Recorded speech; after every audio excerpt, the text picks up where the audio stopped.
Ne croyez pas que je sois venu pour abolir la loi ou les prophètes. Je suis venu non pour abolir, mais pour accomplir. Car je vous le dis en vérité, tant que le ciel et la terre ne passeront point, il ne disparaîtra pas de la loi un seul iota, pas un seul trait de lettre, jusqu'à ce que tout soit arrivé. Bonsoir mes frères et sœurs, que la paix soit avec vous. Aujourd'hui je partage que Dieu a mis en moi surtout. Après le culte dimanche, une parole dans mon cœur, un rappel des fondements de la vie avec le Seigneur.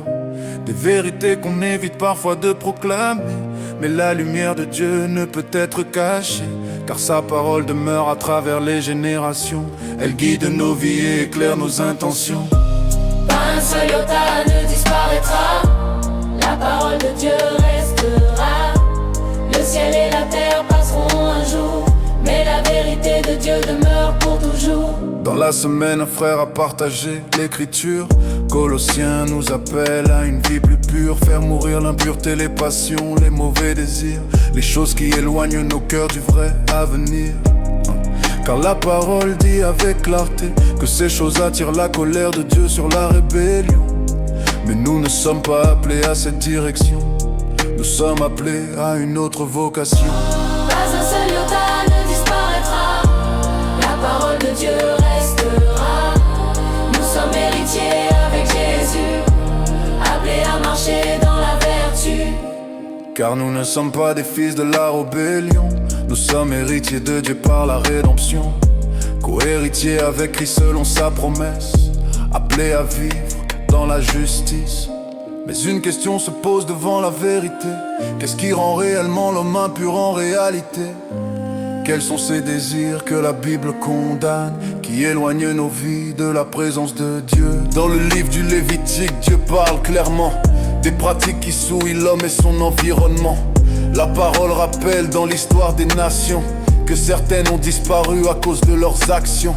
Alors regardons l'Église avec sincérité.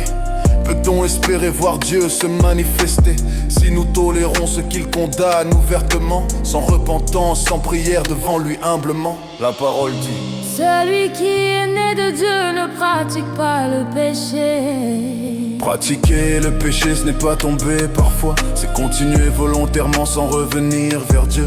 Si quelqu'un persiste sans repentance véritable, il ne marche pas dans la vérité durable. Car Christ nous appelle à une vie transformée, à offrir nos corps dans la sainteté, comme un sacrifice vivant devant le Dieu vivant, saint et agréable à ses yeux puissants. Pas un seul iota ne disparaîtra, la parole de Dieu restera. Revenons à la vérité aujourd'hui et marchons dans la lumière de Christ. Dieu nous parle aujourd'hui pour que nous abandonnions ces pratiques, afin qu'il puisse agir puissamment dans nos vies.